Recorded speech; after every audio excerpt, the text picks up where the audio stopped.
મને સ્ત્રીઓ જોડે દોસ્તી બાંધવાનું કહે છે? એવા કયા શાસ્ત્રમાં કહ્યું છે કે એક યુવકે બીજા યુવક સાથે દોસ્તી બાંધવી, પણ યુવતી સાથે નહીં? વીજળી તારી કોણ હતી? એ વાત તો જુદી હતી. જો પ્રેમ, તારું દિલ જો સાફ હોય અને સ્ત્રીઓ માટે જો તને સન્માન હોય તો સ્ત્રીઓ સાથે દોસ્તી બાંધવામાં કોઈ જ પાપ નથી. જા જા.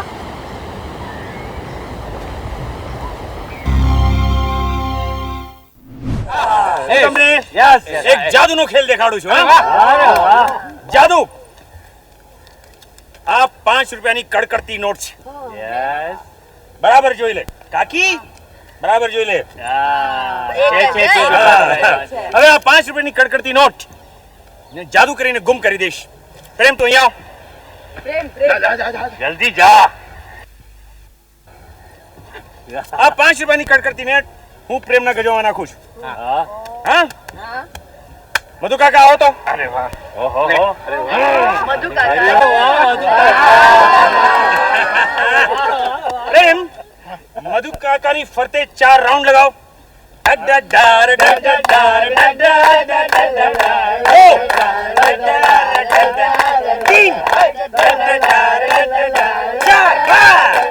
હવે જાદુ પહેલું. નોટ છે બરાબર. નોટ છે અંદર. ગાયબ. હવે આ નોટ, આ 5ની નોટ ડબલ થઈને મધુ કાકા પાસે નીકળશે. મધુ કાકા પાછા વળો. જાદુ છે જાદુ. કાઢો. 1 2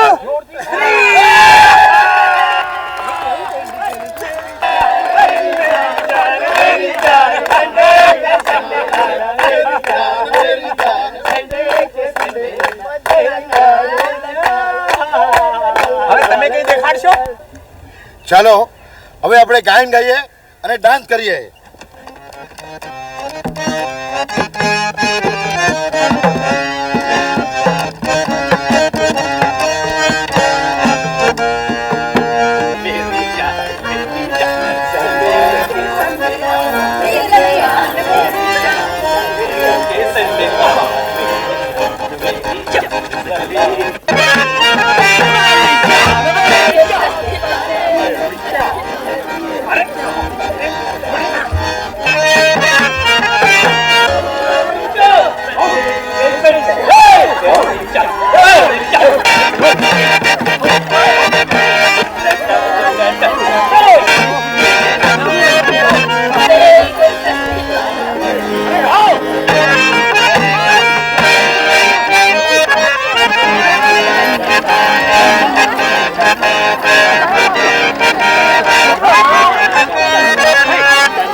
મળી ગઈ ગુલી, મળી ગઈ. એ લાખા હવે તું એક કામ કર, આને હવે ઊંચકી ઊંચકીને ફળ કરવાને. ઊંચક ઊંચક. એવી તો ધોબી પછાડ માર કે એના હાડકા પાછળ એક થઈ જાય.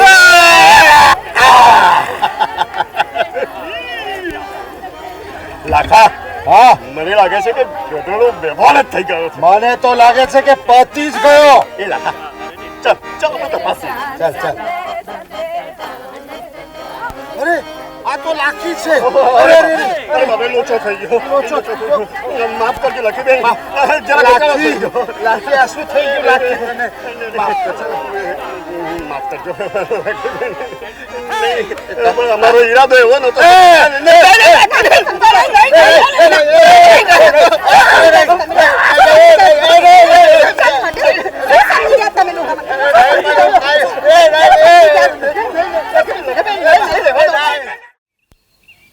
हाँ रुपेश कुमार वाजा पेटी वाला स्पीकिंग. कौन? સફલ કુમારનું કામ છે? એક મિનિટ. પપ્પા, સફલ કુમાર માટે ફોન છે. પણ હજુ સુધી તમે મને તમારું નામ નથી જણાવ્યું. કેતકી? આ તો કોઈ માઇથોલોજીકલ હિરોઈનનું નામ લાગે છે. જો વાત જાણે એમ છે કે દાખલા તરીકે તમે કોઈ મોટા ઘરમાં ફોન કરો તો તમારે થોડી રાહ જોવી પડે અને એ દરમિયાન તમને મધુર મધુર સંગીત સાંભળવા મળે. પણ અમારું ઘર તો છે નાનું, પણ ડોન્ટ વરી, છે તો વાજાપેટીવાળાનો. એટલે અમે તમને લાઈવ પ્રોગ્રામ સંભળાવીશું. બોલો, શું સાંભળશો? ગઝલ, ઠુમરી, રાગ દરબારી? બોલો બોલો.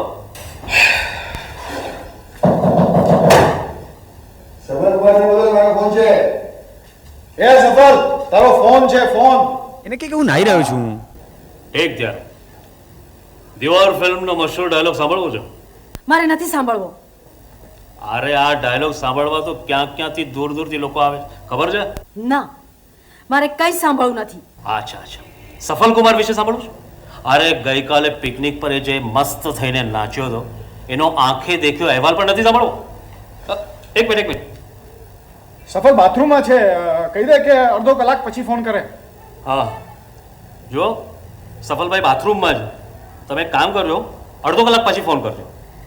આવો.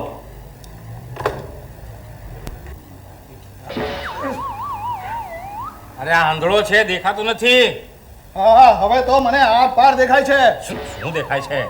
ક્યાં છે? શું? મારા પૈસા. તારા પૈસા? તારા પૈસા તારા ગજવામાં? ના ના ના, હું તો પેલા 500 રૂપિયાની વાત કરું છું, જે મારા ખિસ્સામાંથી તમારા ગજવામાં ગયા છે. લેણા. હા, એ 500 હા, મળી જશે ક્યારે? હા, એકાદ અઠવાડિયામાં. તો એક અઠવાડિયા પછી તમને હું પાછો પૂછીશ. હા,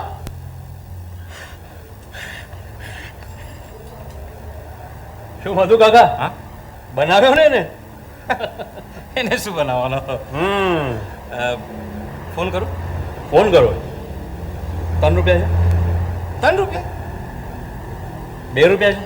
2 રૂપિયા? 1 રૂપિયો છે કે નહીં? હવે એકાઉન્ટમાં લખી નાખજે. આજે આપણે અજાણ્યાઓ સાથે ઓળખાણ વધારવાની કળા શીખીશું. એટલે કે છકો ટકો મકો જે મળે મારે તેને મિત્ર બનાવવાનો. ઓળખાણ વધારવાનો અર્થ મિત્રો બનાવવા એમ નથી થતો.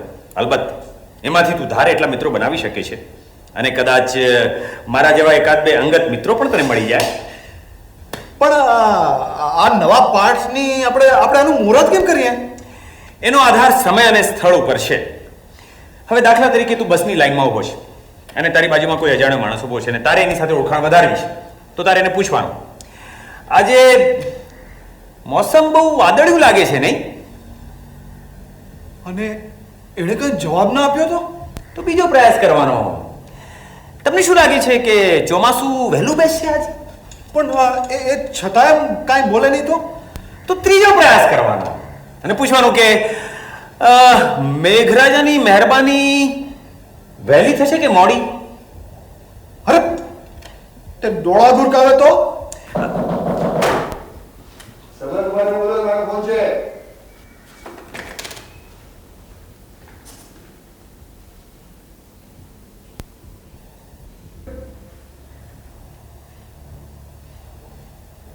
મને જોઈને લપાઈ ગયા.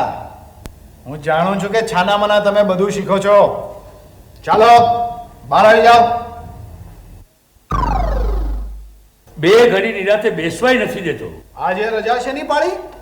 એક દિવસ બ્રહ્માંડમાં લટાર મારવા નહીં જાઓ તો કઈ ખાટું મોડું થઈ જવાનું નથી. હા, તમને તો આજે પ્રમોશન મળવાનું હતું ને, ગુરુમાંથી તમે મહાગુરુ બનવાના હતા. હે, તું મારી નહીં, તારી ચિંતા કર. અરે સાચું કોને કે નવા તુક્કા શીખવાની તમને મારા કરતા વધુ તાલાવેલી છે. આ ઉંમરે પણ ક્રાંતિકારી વિચારો સ્વીકારવાની મારામાં ઉદારતા છે. એ તને ન ગમ્યું? ગમ્યું. હવે તમે મારી જોડે 5 મિનિટ નીચે આવો તો વધુ ગમશે. કેતકી, આપણે કાલે મળીએ તો કેમ? પણ આજે કેમ નહીં? આજે સાંજે મેં હરિભાઈ ફાફડાવાળાને સમય આપ્યો છે. હરિભાઈ ફાફડાવાળાને. હા. અચ્છા, તો કાલે સાંજે નહીં, આપણે કાલે સવારે જ મળીએ. તો ઓફિસે કોણ જશે? અરે અડધો દિવસની રજા લઈ લઈશ. અને તું જો પિકનિક પર આવતો હોય તો આખો દિવસની. કેવી રહી તારી પિકનિક? તને કોણે કહ્યું? મારા જાસૂસ તારા પર ચાંપતી નજર રાખે છે.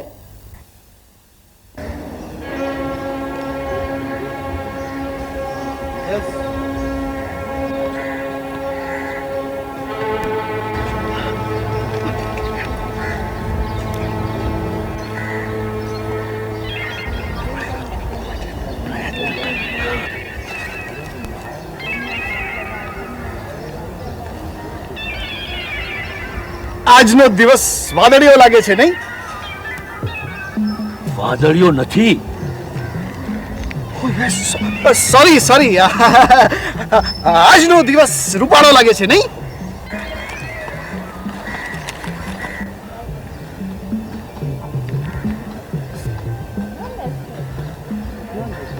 તમને શું લાગે છે આ વર્ષે ચોમાસું વહેલું પડશે? મૂર્ખા, ચોમાસું ગયું, પણ ક્યાં? શિયાળો ચાલે છે.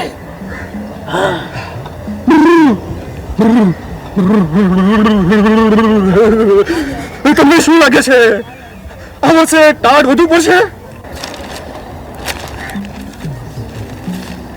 અલ્યા અરે કાંઈક તો બોલ. અરે હું મારી પરીક્ષામાં નાપાસ થઈ જઈશ તો મારે ડૂબી મરવું પડશે.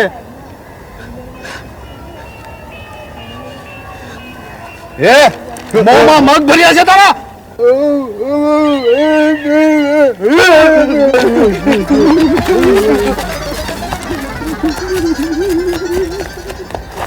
Okay bye Ketaki. લ્યો સફલભાઈ પાણી. રંભાબેન, તમારી તબિયત તો સારી છે ને? તબિયત તો સારી છે પણ બળે અમારા નસીબ જ ફૂટેલા છે. શું થયું? તમે જ કહો, ઈંડા શાકાહારી કહેવાય કે માંસાહારી? મારા હિસાબે તો માંસાહારી કહેવાય. તો હું સાચી ને? પણ બન્યું શું? હું સાચું બોલીને તોય મારા ધણીએ મને બે ધબ્બા ન મારે.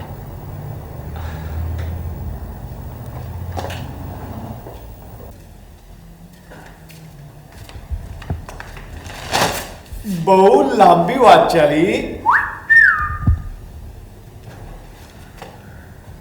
જે પ્રશ્નથી લાભ ન થવાનો હોય એવો પ્રશ્ન પૂછવો શા માટે? મિત્ર તરીકે હું તને એક સીધો સવાલ પણ ના પૂછી શકું? સીધો સવાલ છે? જલેબી જેવો છે. તું પૂછવા કંઈક બીજું જ માંગે છે, પણ તારી ટેવ મુજબ ખુલ્લા દિલે તું વાત પણ નથી કરી શકતો. મિત્ર, પહેલો પાઠ શું શીખ્યો હતો? ગોળ વાત ના કરવી, બલકે યોગ્ય રૂપે નિખાલસતા પ્રમાણિકતા પૂર્વક સીધું બોલવું. માય ડિયર પ્રેમ, હું તારો અંગત મિત્ર છું, તો તું તારા અંગત મિત્ર સાથે ખુલ્લા દિલે વાત ન કરી શકે? બાપ ના બોલે. આજથી એકદમ ખુલ્લા દિલે વાત કરીશ. આ પ્રેમ કુમાર પોથાભાઈ પકવાસા નિખાલસતા પૂર્વક તારી સામે એકરાર કરે છે કે તારી ગેરહાજરીમાં હું બસ સ્ટોપ પર ગયો હતો ને ત્યાં એક અખતરો કર્યો હતો. મને ઘણો આનંદ થયો. અલે સાંભળે કે શું છે? આ 7મી વાર મેં મને જ હરાવ્યો. આમે તમે બધી વાતમાં મિસ્ટર ફ્લોપ જ છો ને? ઠીક પણ આ સાડી કેમ નથી બદલી? અને જો આ હકીમ લુકમાન છે ને, આપણી માટે આખો દિવસ બેસી રહેવાનો નથી. પણ તમને ખાતરી તો છે ને કે ઊંટવેજ તો નથી? ભાઈ, એમના વિશે એમ કહેવાય છે કે 100 વર્ષની ડોસીને છોકરું જોતું હોય ને તો એમની પાસે જાય, પણ તું તો હજી જવાન છે. જા અંદર જઈને તૈયાર થા. નહીં, એમ નહીં. જો ફરી આપણે પ્રયત્ન કરીએ. હા, દાખલા તરીકે હું એક દર્દી છું, ડોક્ટરના દવાખાનામાં બેઠો છું અને રાહ જોઈ રહ્યો છું કે ક્યારે મને ડોક્ટર બોલાવે, અને તું મારી બાજુમાં બેઠો છે. બેસ, અહીંયા બેસ. ચલ શરૂ કર. તમને શું લાગે છે આપણો વારો 1 કલાકમાં આવી જશે? મને તો એમ લાગે છે કે અડધો કલાક હજુ થશે. હવે શું આવે? આગળ શું બોલું? અરે વાતમાંથી વાત પકડવાની. આ બધું આર્ટિફિશિયલ પ્રાણ વિનાનું લાગે છે મને તો. જો શરૂઆતમાં એમ લાગે, પણ જેમ અભિનેતા રિહર્સલ કરી કરીને પછી મંચ પર પહોંચે ત્યારે પાત્ર સાથે એકાકાર થઈ જતો હોય છે, એમ ધીરે ધીરે તારામાં પણ સહજતા આવી જશે અને પરિવર્તન પણ. એટલે કે ટેવ બદલાય તો માનવી પણ બદલાય, ખરું ને? Absolutely right. પણ મારી ઘણી બધી ટેવો તો વર્ષો પુરાણી છે. જો કોઈ વ્યક્તિ ખોટી રીતે કામ કરતા શીખે તો પાછળથી ધીરે ધીરે એને સુધારી પણ શકે છે. અલબત્ત એને પોતાની એ નબળાઈની ખબર હોવી જોઈએ. હું તને 2 ફેક્ટરી વર્કરોનો દાખલો આપું છું, જેઓ દરરોજ બપોરે સાથે જમતા. રોજ રોજ કારેલા ખાઈને હું તો કંટાળી ગયો છું. તું તારી પત્નીને કેમ નથી કહેતો કે રોજ રોજ કરેલા ના મોકલાવે? પત્ની, અરે હું તો રોજ હાથે બનાવું છું જમવાનું. હા, કહેવાનું તાત્પર્ય એટલું જ કે તું જો પોતાની નબળાઈ જાણી જાય તો એને દૂર કરી શકે છે, પણ જે લોકો પોતાની નબળાઈ જાણ્યા છતાં એને દૂર કરવાનો પ્રયાસ નથી કરતા તેઓ રોજ કારેલા ખાય એમાં નવાઈ શું?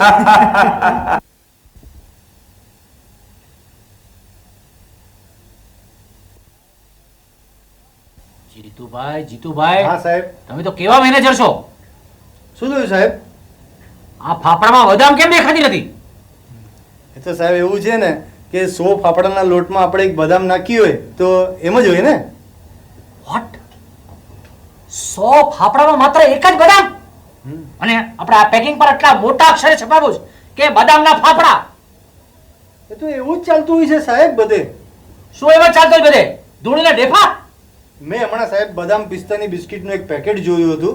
એમાં 125 બિસ્કિટમાં એક બદામ નાખવામાં આવી હતી, ત્યારે આપણે અહીંયા તો સાહેબ 100 ફાફડામાં એક બદામ છે. એ લોકો બનાવટ કરીને લોકોને ધૂતે એટલે આપણે પણ ધૂતવાના. શું? કેન્સલ, બધો ઓર્ડર કેન્સલ. અને ઠોઈને ઊભા શું રહે? ચાલો ટો. અને બેન, મારે તને તારા ટેબલ સુધી મૂકવા આવવાની છે તો ઊભી શું?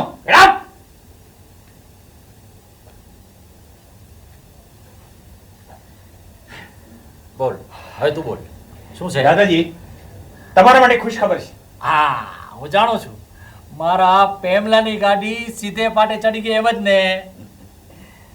એની ઈચ્છા કાવાસુમો કંપનીમાં ચેરમેન બનવાની છે.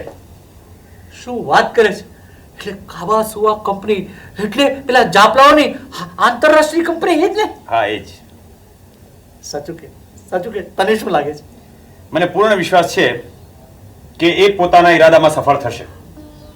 શું વાત કરે છે? ખરેખર સાચું કહો, અત્યાર સુધી ઈશ્વરે મારી બધી ઈચ્છાઓ પૂરી કરી છે.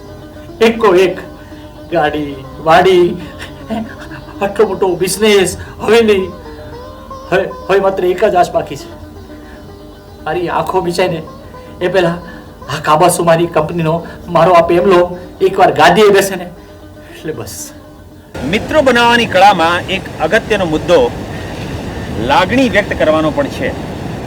પણ જે માણસને મેં બાપ ગોત્રે જોયો ના હોય, જેની સાથે મારું કાંઈ લાગતું વળગતું ના હોય, તેની જોડે લાગણી વ્યક્ત કેમ કરી શકાય?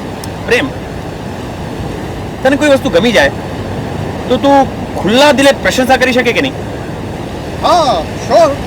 હવે દાખલા તરીકે તું બસમાં મુસાફરી કરતો હોય અને બાજુમાં કોઈ સજ્જન બેઠા હોય, એની હેરસ્ટાઈલ તને ગમી જાય, અથવા તો તું કાબોસુમો કંપનીમાં મેનેજર છે અને તારી સેક્રેટરી એક પણ ભૂલ કર્યા વિના પત્ર ટાઈપ કરીને તારી સામે મૂકે તો તું શું કહે? વાહ જુલી, કમાલ કરી રહ્યા. તું શું કહે? જુલી, મને તારું ટાઈપિંગ ગમ્યું. હું ખરેખર પ્રસન્ન છું. આમાં તે પેલા વાક્યમાં મને પર ભાર આપ્યો અને બીજામાં હું પર કેમ? કારણ કે આમ કરવાથી લાગણી વ્યક્ત થાય છે, પોતાપણું લાગે છે. શ્રીમાન સફલ